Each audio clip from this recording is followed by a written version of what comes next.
म्हणून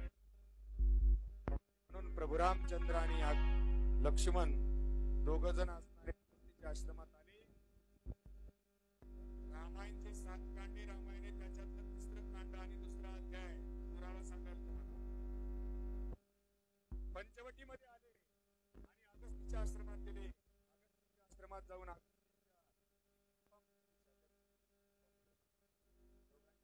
पूजा केली, तीर्थ घेतलं प्रभू रामचंद्र लक्ष्मणानं आणि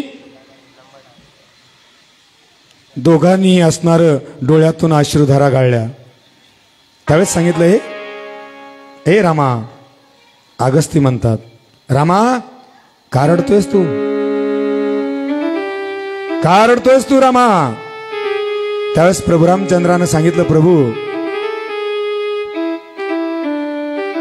माझी पत्नी कोण्या दुष्टानं पळवून नेली. त्यावेळेस माझ्या अगस्तीनं थोडं स्मित हास्य केलं आणि काय वेडास म्हणले, रामा कोण पत्नी, कोण तू, पहिल्या जन्मी कोण होता, पुढच्या जन्मी कोण राहणार, सोड पिछा. त्यावेळेस आमच्या प्रभू रामचंद्रानं सांगितलं, तुम्ही म्हणताय ते खरंय प्रभू. रामा तू एक परब्रह्म आहेस आणि परब्रह्म असून असणार तू रडण्याचं नाटक करतोयस. दुःखाला सावर, सोडून दे रडणं आणि सोड पिछा त्या सीतेचा. त्यावेळेस सांगितलं, तर तसं नाही प्रभू. तुम्हाला जरी मी परब्रह्मरूपी अवतार वाटत असलो तरी मी मानव अवतार धारण केलेला आहे. 7वा अवतार, क्षमा करा, 7वा अवतार प्रभू रामचंद्राचा, ज्यांना पुरुषोत्तम पदवी आहे, पुरुषामध्ये उत्तम. मानवी अवतार धारण केला माझ्या विष्णू परमात्मानं 7वा आणि पुरुषोत्तम नाव आहे. सांगितलं, प्रभू तुम्ही म्हणताय ते खरंय, मी पिच्छा बी सोडला असता पत्नीचा त्या सीतेचा, पण प्रभू मी क्षात्र कुळात जन्म घेतलाय, मी क्षात्र कुळात जन्म घेतलाय आणि एक क्षत्रियाची पत्नी जर दुसऱ्या क्षत्रियानं पळून नेलेली असेल तर त्याच्यासोबत युद्ध करणं माझा क्षात्र धर्म आहे प्रभू, माझा क्षात्र धर्म आहे. एक तर विजय मला मिळेल किंवा माझा प्राण जाईल, पण मला युद्ध केल्याशिवाय पर्याय नाही प्रभू. आणि जर समजा इथून मी माघार घेतली, युद्धामधून जर माघारी गेलो तर माझ्या कुळाला कलंक लागेल, डाग लागेल, क्षात्र कुळाला दूषण लागेल बर का प्रभू. आणि म्हणून आमच्या प्रभू रामचंद्रानं डोळ्यातून अश्रुधारा गाळल्या. त्यावेळेस सांगितलं, रामा तू म्हणतोस ते खरंय, तुझ्या क्षात्र कुळाला दूषण लागल, पण तुला विजय कसा मिळेल रे रामा. अगस्तीने विचारलेल्या प्रश्नावर संशयित माझा प्रभू रामचंद्र झाला आणि सांगितलं, प्रभू का म्हणताय असं प्रभू तुम्ही, माझ्या वीरत्वावर, माझ्या शौर्यावर तुम्हाला काही संशय आहे का. आमच्या अगस्तीनं सांगितलं, तसं नाही रामा, ज्याने तुझी सीता पळवून नेली रामा, त्या असणाऱ्या नगरीला चौकडून पाणी आहे आणि एकच रस्ता आहे रामा, ध्यानात ठेव. अडचणी असणाऱ्या तुझ्या 2 कोट्यावधी असणारे राक्षसगण आहेत, 3 इंद्राला जिंकणारा इंद्रजित त्यांच्याकडे आहे, 4 आगडबंबच्या आगडबंब कुंभकर्ण त्यांच्याकडे आहे, 5 दिव्य अस्त्राचं ज्ञान असणारा बिभीषण त्यांच्याकडे आहे आणि 6 परम शिवभक्त रावण आहे रामा, परम शिवभक्त रावण आहे त्यांच्याकडं. तू शिवभक्ताची हत्या करू शकशील, तू एक परम भक्त शिवभक्ताची, परम शिवभक्ताची हत्या करशील रामा. कसं शक्य रामा, कसं शक्य.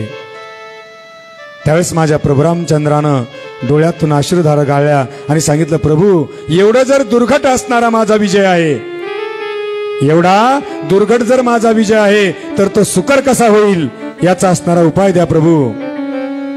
याचा उपाय मला सांगा की कोण्या उपायानं असणार ते मला यश प्राप्त होईल आणि माझे मला असणारं सार्वभौमत्व इहलोकात आणि परलोकात सुख प्राप्त होईल असा असणारा उपाय सांगा प्रभू. त्यावेळेस आमच्या अगस्तीनं प्रभू रामचंद्राला सांगितलं, रामा याच्यासाठी तुला शिव आराधना करावी लागेल, याच्यासाठी तुला शिव आराधना करावी लागेल रामा. याच्यासाठी पाशुपत नावाचं व्रत तुला करावं लागेल रामा.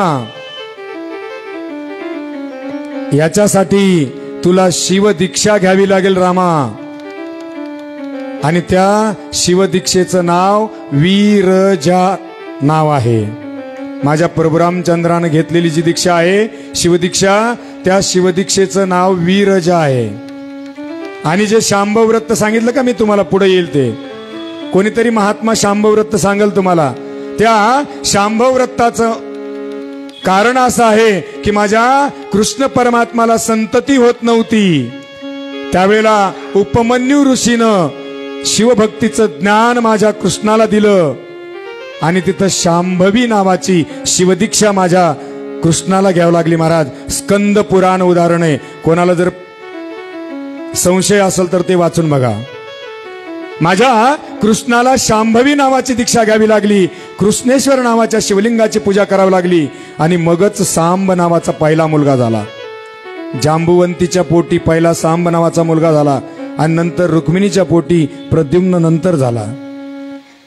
संतती होत नव्हती माझ्या कृष्णाला म्हणून शांभव नावाचं व्रत, आणि म्हणून त्याला श्याम म्हणतात, म्हणून त्याला श्याम म्हणतात. आणि इकडे प्रभू रामचंद्राला अगस्ती ऋषीनं असणार सांगितलं, रामा तुला पाशुपत नावाचं व्रत करावं लागेल,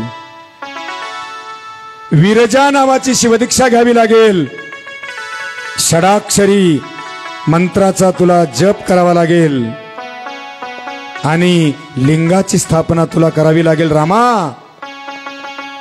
त्यावेळेस असणारा भगवान शिव तुला प्रसन्न होईल आणि तो भगवान शिव असणारा तुला पाशुपत नावाचं अस्त्र देईल.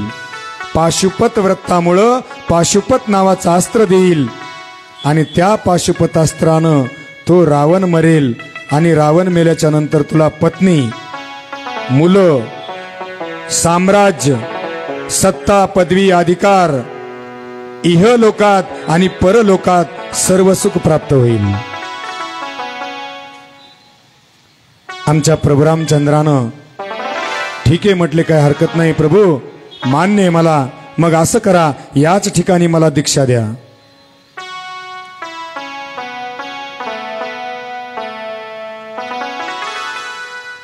पंचवटी माझी जानकीचा नाथ, पंचवटी माझी जानकीचा नाथ, नाथ नाथ नाथ नाथ, पंचवटी माझी जानकीचा नाथ, पंचवटी माझी जानकीचा नाथ. पंचवटी माझी जानकीचा नाथ, पंचवटी माझी जानकीचा नाथ, पंचवटी माझी जानकीचा नाथ, पंचवटी माझी जानकीचा नाथ. ओ पंचवटी माझी जानकीचा नाथ, शिवदीक्षा व्रत आरंभिले, पंचवटी माझी जानकीचा नाथ, शिवदीक्षा व्रत आरंभिले, शिवदीक्षा व्रत आरंभिले, शिवदीक्षा व्रत आरंभिले, पंचवटी माझी जानकीचा नाथ, पंचवटी माझी जानकीचा नाथ, नाथ नाथ नाथ नाथ, पंचवटी माझी जानकीचा नाथ, पंचवटी माझी जानकीचा नाथ. हे पंचवटी माझी जानकीचा नाथ, पंचवटी माझी जानकीचा नाथ, पंचवटी माझी जानकीचा नाथ, पंचवटी माझी जानकीचा नाथ, जानकीचा नाथ, जानकीचा नाथ. सांगितलं सज्जनो, पंचवटी माझी जानकीचा नाथ शिवदीक्षा व्रत आरंभिले. आणि त्या ठिकाणी माझ्या प्रभू रामचंद्रानं शिवपंचाक्षरी मंत्राचा उपदेश घेतला आणि पांढरं वस्त्र परिधान केलं. पांढरं वस्त्र, पाशुपत किंवा पशुपती तेव्हा तुम्ही ज्याला म्हणताय, त्या व्रताचा नियम आहे की त्याचं पांढरं वस्त्र परिधान करावं लागतं. पण आमच्या बहिणी ज्या काय आहेत, एका सोमवारी एक साडी तर दुसऱ्या सोमवारी दुसरी मॅचिंग. शॉपिंगला नाही जायचं माय, आपल्याला शॉपिंगला जायचंय का नाही, आपल्याला सद्भक्त म्हणून त्याच्याकडं शरण होऊन जायचंय, समर्पित म्हणून जायचंय, स्टाईल म्हणून जायचं नाही. श्रृंगार जरूर करो मेरी बहनों, श्रृंगार तुम जरूर करो, श्रृंगार संस्कृति बढ़ाता है. श्रृंगार तुम जरूर करो, संस्कृति बढ़ाता है. फैशन मत करो, अश्लीलता बढ़ाता है. फैशन मत करो, अश्लीलता बढ़ाता है. आणि ज्या ठिकाणी भक्ती आहे त्या ठिकाणी असणारं नम्र भाव, सात्विक भाव आमच्यामध्ये निर्माण व्हायला पाहिजे. आणि सात्विक म्हणजे पांढरा आहे, ज्याच्यावर कधीच कलंक डाग बसत नाही आणि थोडाही सहन होत नाही, त्याला पांढरं म्हणावं. शुभ्र धवल आणि असंही असणारं वस्त्र पांढरं माझ्या प्रभू रामचंद्रानं धारण केलं महाराज. आता आमचे काही लोक पहिल्यातलं जुनं रामायण पाहणारे शंका घेतील थोडीशी. आमच्या रामानंद सागरांनी जी काही रामायण मालिका काढली 1984ला, त्या रामायण मालिकेमध्ये माझ्या प्रभू रामचंद्राच्या अंगावर भगवं प्रावरण दाखवलं की नाही माया हो? प्रभू रामचंद्राच्या अंगावर भगवं प्रावरण दाखवलं. पण सज्जन हो, विष्णूचा अवतार जो आहे तो कधीही राजाचा आहे. राम राजा, कृष्ण राजा, आणि हा राजाचा जो अवतार आहे तो भगवं प्रावरण करू शकत नाही नियमानं.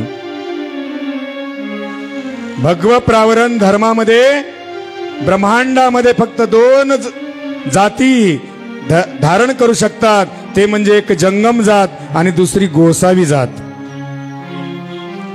जेवढा हिंदू धर्म आहे आमचा, जेवढं सनातन हिंदू धर्म आहे, माळी, कोळी, तेली, मराठा, अमुक, धनगर जे काय आहेत 18 पगड जातीचे, या पूर्ण हिंदू धर्मामध्ये पहिले मठातले बाबा गुरु असायचे. गोसावी, मठातला गोसावी गुरु असायचा, गोसावी. आणि लिंगायत धर्म संप्रदायामध्ये आम्ही जंगम असायचो गुरु. भगव्याचे अधिकारी हे दानाचे महाअधिकारी. पण आता अशी परिस्थिती झाली की आम्ही कीर्तन करायलो, आमचे पाटील कथा करायले, अमुक हे दादा राम कथा करायले, हे भागवत कथा करायले, आणि मग त्यांनी मठ स्थापन केला आणि त्यांनी गुरुमंत्र द्यायला सुरुवात केली.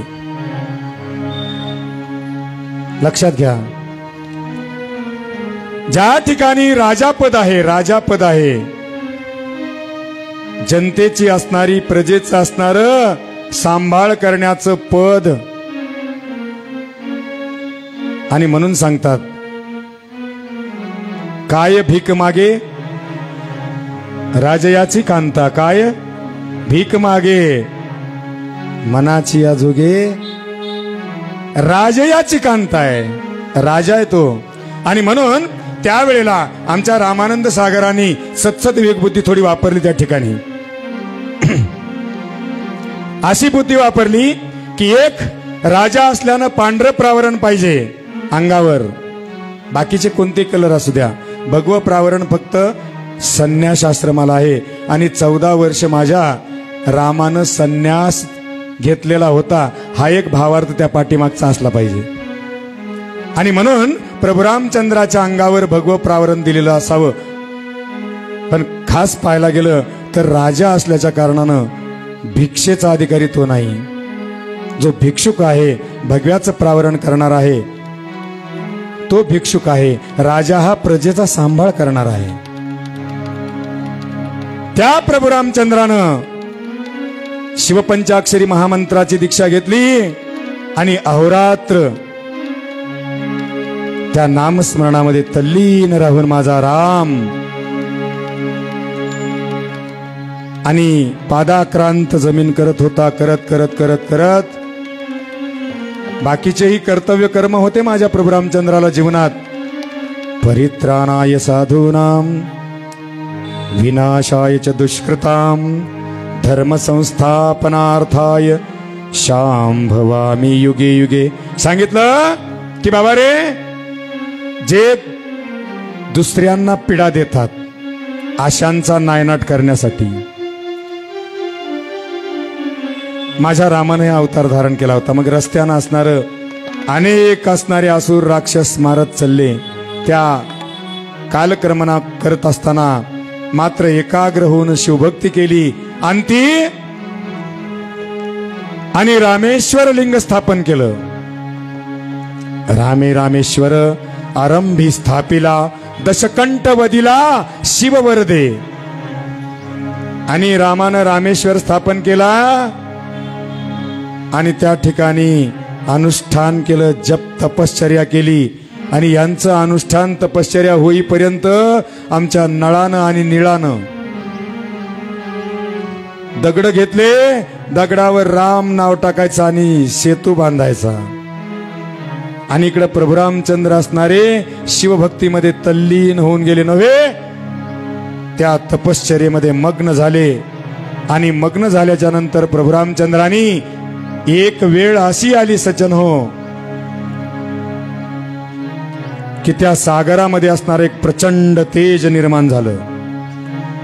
हजारो विजांचा कडकडाट एका ठिकाणी व्हावा आणि लक्षावधी विजांचं तेज एका ठिकाणी प्राप्त व्हावं, एवढं तेजस्विता आणि धूमधडाका त्या ठिकाणी निर्माण झाला. त्या आवाजाचा, प्रचंड तेजाचा. तेवढ्यात आमच्या प्रभू रामचंद्रानं डोळे उघडून पाहिलं.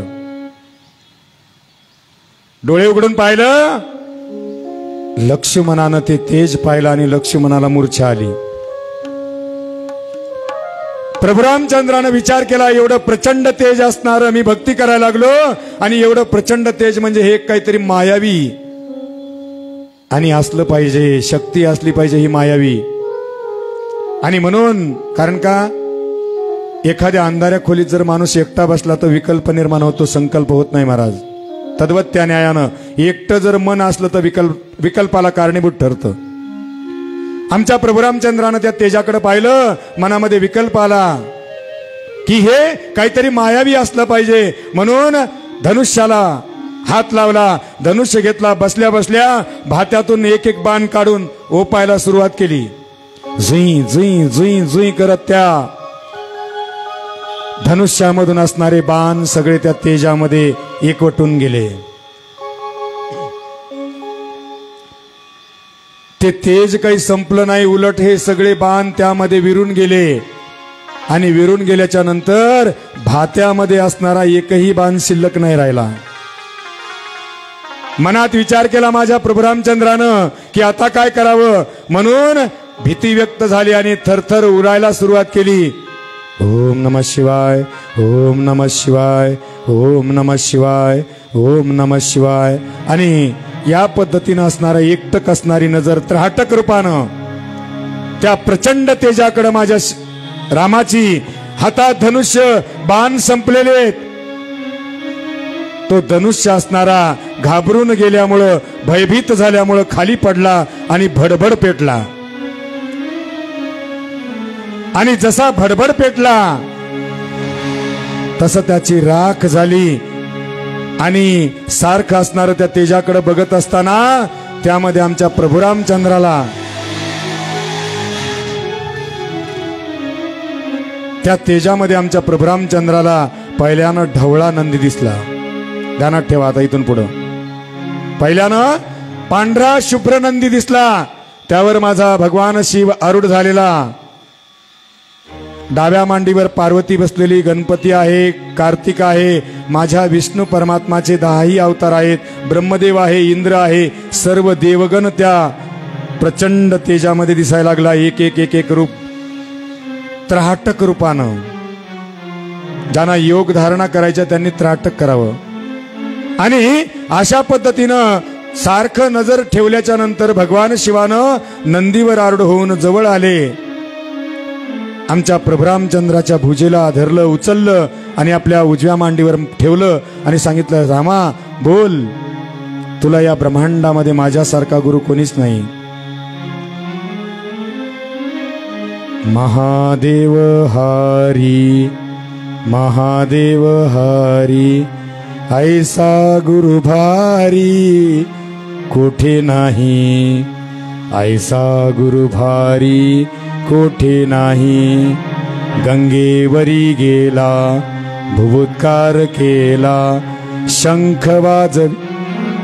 बाकीचं तुम्हाला पाठ आहे. सांगितलं तो माझा महादेव. आणि त्या हरीला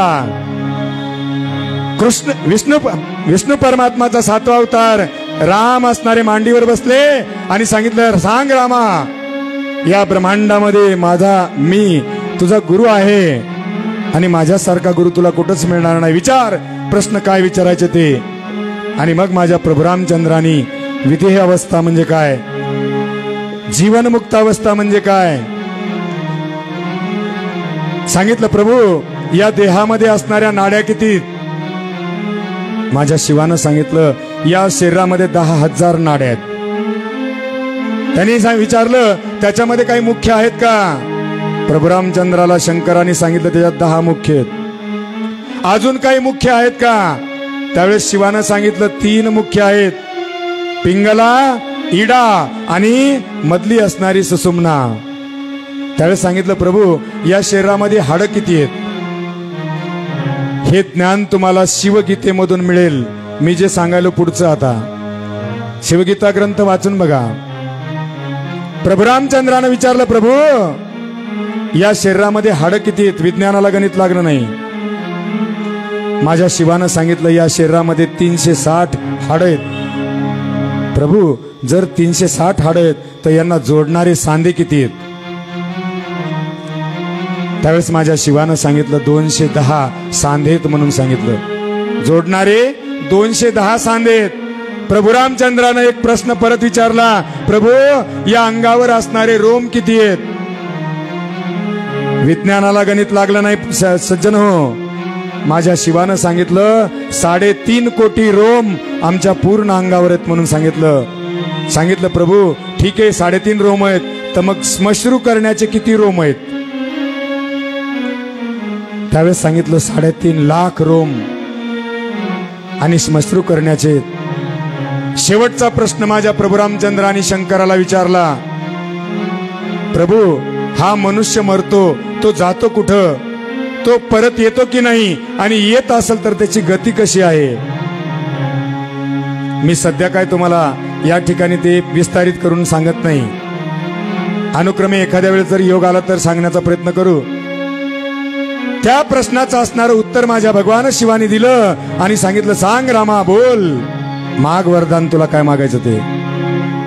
त्यावेळेस माझ्या प्रभुरामचंद्रानं सांगितलं, प्रभू, माझी पत्नी मला वापस मिळावी, माझं साम्राज्य मला वापस मिळावं, माझं ऐश्वर्य मला वापस मिळावं, माझा अधिकार, सत्ता, जी पदवी आहे ती मला वापस मिळावी, माझा वंश वाढावा आणि मला इहलोकामध्ये आणि परलोकामध्ये सुख प्राप्त व्हावं, एवढंच असणारी इच्छा आहे प्रभू. आणि तुमच्याबद्दल असणारी दृढ भक्ती माझ्या मनामध्ये निर्माण व्हावी. त्यावेळेस माझ्या प्रभुरामचंद्राला भगवान शिवानं तथास्तु तथास्तु तथास्तु, तशा प्रकारे असो. तथास्तु या शब्दाचा अर्थ तशा प्रकारे असो, तशा प्रकारे असो, तसे हो. आणि वरदान दिलं. आणि वरदान दिल्याच्या नंतर हात पुढं केला, पाशुपत नावाचं अस्त्र काढलं, निर्माण केलं आणि रामाजवळ दिलं. सांगितलं, रामा, किरकोळ कारणासाठी याचा वापर नको करू. ज्यावेळेस गळ्याला येईल तुझ्या प्राणावर संकट येईल असं वाटेल त्यावेळेस याचा वापर कर. आणि किरकोळ वेळेला जर तू केलास याचा उपयोग तर ते अस्त्र असणारं माघारी फिरल आणि तुझा घात करील.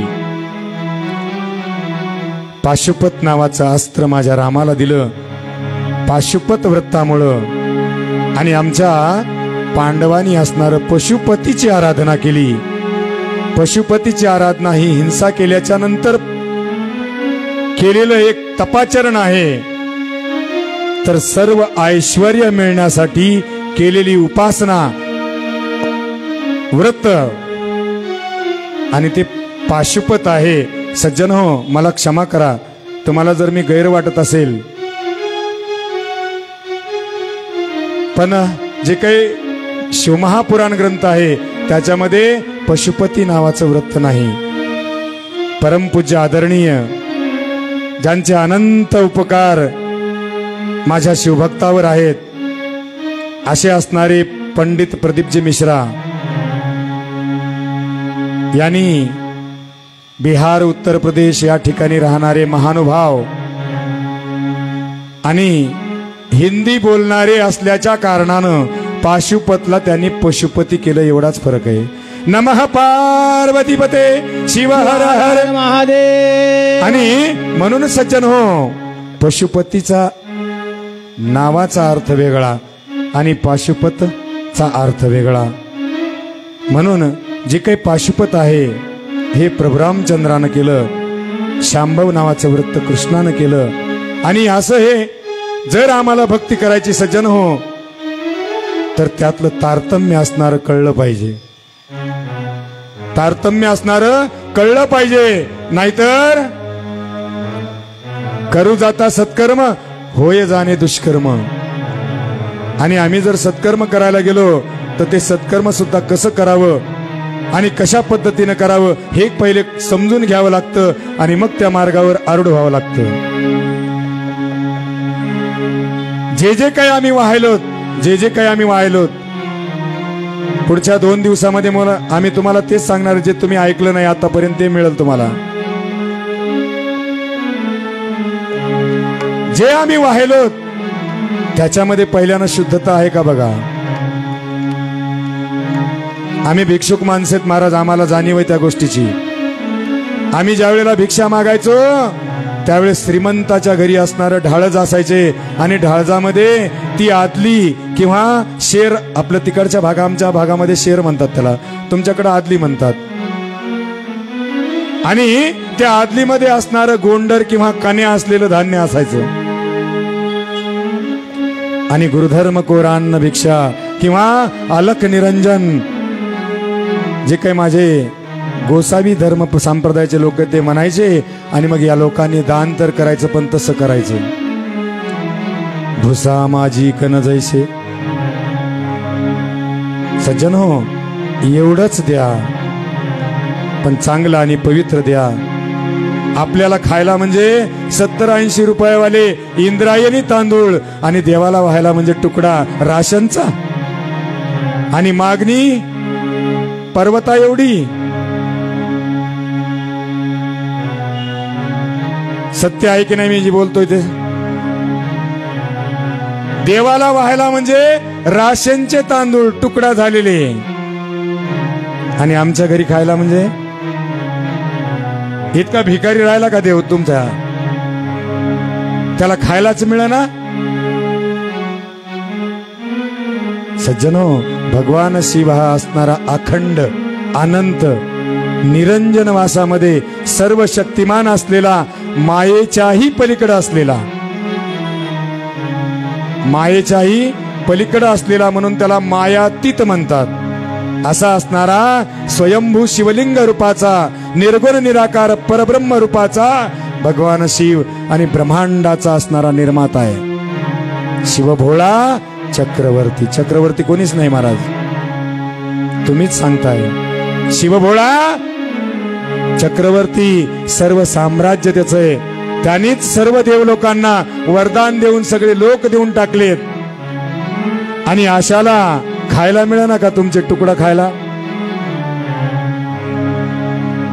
म्हणजे कमीत कमी तुमच्या मनाला फसवा, देवाला फसवू नका, हीच विनंती आहे. तुमच्या मनाला फसवा किंवा एखादी मैत्रीण असली तिला फसवा, पण त्या देवाला फसवू नका. एखाद्यानं जर चोरी केली तर 13 जण तिला पाहणारे असतात, हे ध्यानात ठेवा. किती जण?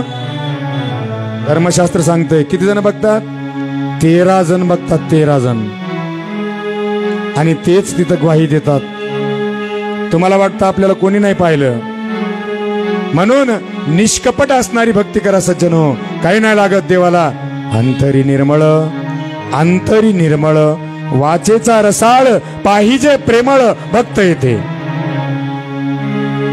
आणि म्हणून जर द्यायचंच असेल तर चांगलं द्या. पूजन करायचंच असेल तर सुपारी चांगली वापरा, किडकी सुपारी नका देऊ. किडकी सुपारी, लंगडी गाय, खोटा पैसा, जंगमाला ब्राह्मणाला दान असतो महाराज. आम्हीही मग विचार करतो, एक घर रक्षण 10 घर भिक्षा. एक घर काय? रक्षा. रक्षा म्हणजे राख. आणि म्हणून अशा पद्धतीनं त्या ठिकाणी अखंडता माझ्या प्रभूची आहे आणि त्याला अखंड वाहण्याचा प्रयत्न करा. असो, विनोदाचा भाग जाऊ द्या. जे काही तांदूळाचा विषय चाललाय आपला, ते तांदूळ वाहिल्यावर काय होतं, काय काय प्राप्त होतं, हे तुम्हाला विस्तृतपणानं 2 दिवसामध्ये सांगणार आहे. पण अखंड वाहण्याचा प्रयत्न करा, तुकडा वापरू नका. आणि तुमच्याजवळ काही जरी नसलं सज्जन हो, तुमच्याजवळ काही जरी नसलं तर फक्त विभूती लावून त्याचं दर्शन करा. एवढा माझा शिव असणारा भोळाय. कशामुळे भोळा म्हणते? की किती जरी दुराचारी असला, कितीही पाप कर्म करणारा असला, माझ्या शंकराच्या जीवावर जरी उठलेला एखादा असला तरी त्याच्या असणारा जीवाचा उद्धार करण्याचं सामर्थ्य माझ्या भोळ्यामध्ये. जो भस्मासूर असणारा संपवायला आला होता तरी पण त्याचा उद्धार करून टाकला. म्हणून सज्जनो, त्याच्यामुळे त्याला भोळा म्हणतात. कशीही भक्ती करा, त्या ठिकाणी तो तुम्हाला प्राप्त होईल आणि तुम्हाला यश देईल. असा विचार करू नका. बरेचसे लोक त्याला आणि अघोर रूप मानतात शिवाला. त्याच्या डोळ्यामध्ये 3रा डोळा आहे, मग ते अग्नीचा आहे, मग जाळून भस्म करीन, आणि तो स्मशानातच राहतो, अमुकच करतो. सज्जन हो, लिंगमध्ये जगत सर्वम किंवा लिंगमय जगत. हा सर्व जगच लिंगामध्ये आहे आणि सगळ्या जगातच लिंग आहेत.